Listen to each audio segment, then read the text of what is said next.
presented by Kia. It is safe to say no one probably saw this one coming. Between the Clippers and the Nuggets, the first two games was decided by a combined 5 points, and tonight the Clippers with a demanding win, 117-83. We welcome you into our Atlanta studios. Ashley Shamedy here with Quentin Richardson. We've got Carlos Boozer as well. You guys, the Clippers controlled this game from start to finish. Offensively, they were really hitting their threes from the beginning. 4 of the 5 starters for the Clippers with 19-plus points, and defensively holding the Nuggets to just 83 points. For you guys, what did you see right out of the gate that allowed the Clippers to just get off to such a hot start? I just think they were on. I mean, they played in their building. They got back home. They were hitting shots. As soon as the ball got tipped off, they were on fire from three. They had 9 threes in the first quarter. That just kind of set the tone for the rest of the game. They got out to a huge cushion, made good stops. They kind of sped Denver up a little bit, had them shoot a couple of uncontested shots that normally goes in for them, but they were missing early. And it just fed off of that. The guys played good defense. Other guys came in the game, kept hitting threes, and they had a big game 3 at home. Yeah, I felt like this was definitely a feel-good game for them. Like you said, everybody was involved, everybody chipped in. It was a good flow, a good feeling. The crowd was into it from the beginning. They had their little horse hats on to try and get at Joker. But, yeah, James Harden set the tone from start to finish. I felt like his flow, the way he got into his game, allowed everybody to flow freely. And, yeah, he led the way, and that was a big-time W today.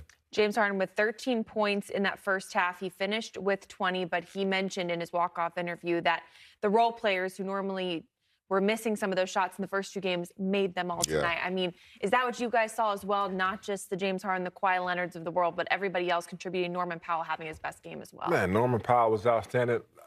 Role players, the others, they play better at home. They get the home-cooked meals. They got the fans cheering for them, everybody wearing their jerseys.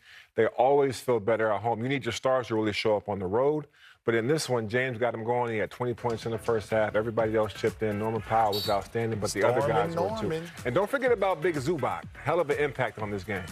Yeah, I feel like he definitely impacted Big Joker. I mean, that's something that we have to take a closer look at. Coming into this series, he's played the best defense on Joker in the last 10 years. Yep. And it's showing. Joker is still obviously going to be Joker, get triple-doubles and things like that. But what did you say to me? He had to score more. Yep. He's not having as easy a time as he usually has because Big Zoo. Spots with those 19 points. You got Kawhi Leonard. He had 21, but he had 11 rebounds, 6 assists. They out-rebounded the Denver Nuggets by 10. But for the Nuggets, you had Aaron Gordon come out of the gate kind of hot. He had I think he had 13 points in that first quarter, finished with 15. And then, of course, the Joker, he had his triple-double as well. But why did they never get into that offensive rhythm? What was it about tonight's game? I'm going to give credit to the defense. I thought the Clippers were on it. I also think MPJ hasn't had the breakout game that we're looking for from him as a Denver Nugget. The Denver Nugget fans looking for him to hit some jump shots. The other guy's Bron doing a tough job. He's trying to get it going, but can't really get over the hump. So all the pressure falls on Jamal Murray, falls on Gordon, obviously falls on Jokic. Also, let's not forget about Westbrook never came back in the game from the injury that he had. That also hurt them a little bit, too, in the second half. Yeah, I'm with him. I feel like the defense is what made it more difficult, but I think you also have to look at, when they were winning the championships, they had depth. They don't have that same depth now. I mean, they felt like that, they were able to let go of Pope, KCP, and Brown. And those guys haven't been able to fill that hole efficiently enough, and I think that's part of the struggle in this series right now. Just 6 bench points for the Nuggets without Russell Westbrook in that second half. I mean, I know he has his ups and downs and what he can do, but does it just show his importance, even just energy-wise, getting the guys back into it when they are down? I know they had, they were down for quite some time and by, 15 or more, but just what he brings in that aspect as well. How missed was he in that second half? Yeah, I think he was. And plus the leadership, too. I mean, obviously, he brings a huge energy off that bench. He contributes to winning in so many different ways, whether it's defense, deflections, fast break points, hitting shots, getting offensive rebounds, getting it back to his playmakers, but also his leadership. He's a guy in the huddle. He's a guy on the court that the other teammates depend on. They look to for guidance. So his presence not being there is bigger than his statistics. Kawhi Leonard put up those 30-plus points in Game 2, 21 tonight. So, not as hot of shooting for him as before, but he didn't need to because he had those role players come in, which shows really great depth for the Clippers. But Kawhi with those 11 rebounds, 6 assists. How much do you guys enjoy watching him as a facilitator? Man, I just love seeing Kawhi out there healthy. I feel like if Kawhi is healthy, he's available, he's going to be one of, if not the best player on the court. And that's almost every night. And he plays on both sides of the floor. That's not just offensively, that's offensively and defensively. And, he's one of those guys, he's a pace car. He's not going to say much or talk, or you just got to watch him and follow his lead. Now that the Clippers have the 2-1 series lead, does this shift your guys' mindset of where this series could potentially go with how dominating this win was? Yeah, I mean, there's a lot of questions for Game 4. The health of Russell Westbrook, what the adjustments might be over there. Bottom line is you have a championship caliber group of guys, different makeup, like he said. There's no Jeff Green, there's no Brown, there's no KCP over there, but other guys on that team won championships. How do they adjust? But does MPJ have his first big game?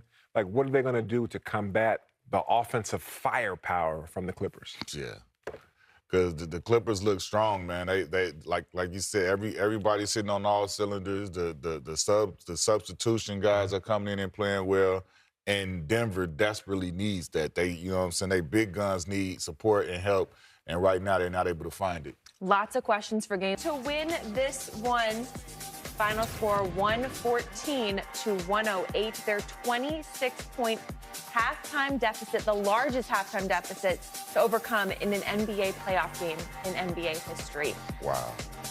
This one just absolutely incredible. Let's go ahead and hear from Memphis head coach Thomas Izzo. Thomas, why do you think in the second half, from your perspective, the game, of course, with the Ja Morant injury being considered, went the way it did, with turnovers, kind of ramping up for you guys in the second half and the result? I thought we did a great job fighting for 48 minutes, but against this team, it's not enough to fight. You also have to be able to execute. Which hip did Ja injure, and what is the nature of that injury? What do you know about that injury at this point? He's going through further evaluations tomorrow, and then we'll know more. Which hip? I don't know. I just know hip. How much do you think Ja's injury kind of affected the energy of the team going into the second half? Into Game Time, presented by Kia. It is safe to say no one probably saw this one coming between the Clippers and the Nuggets. The first 2 games was decided by a combined 5 points, and tonight the Clippers with a demanding win, 117-83. We welcome you into our Atlanta studios. Ashley Shamedy here with Quentin Richardson. We've got Carlos Boozer as well. You guys, the Clippers controlled this game from start to finish. Offensively, they were really hitting their threes from the beginning. 4 of the 5 starters for the Clippers with 19-plus points, and defensively holding the Nuggets to just 83 points. For you guys, what did you see right out of the gate that allowed the Clippers to just get off to such a hot start? I just think they were on. I mean, they played in their building. They got back home. They were hitting shots. As soon as the ball got tipped off, they were on fire from 3. They had 9 threes in the first quarter. That just kind of set the tone for the rest of the game. They got out to a huge cushion, made good stops. They kind of sped Denver up a little bit, had them shoot a couple of uncontested shots that normally goes in for them, but they were missing early. And it just fed off of that. The guys played good defense. Other guys came in the game, kept hitting threes, and they had a big, big Game 3 at home. Yeah,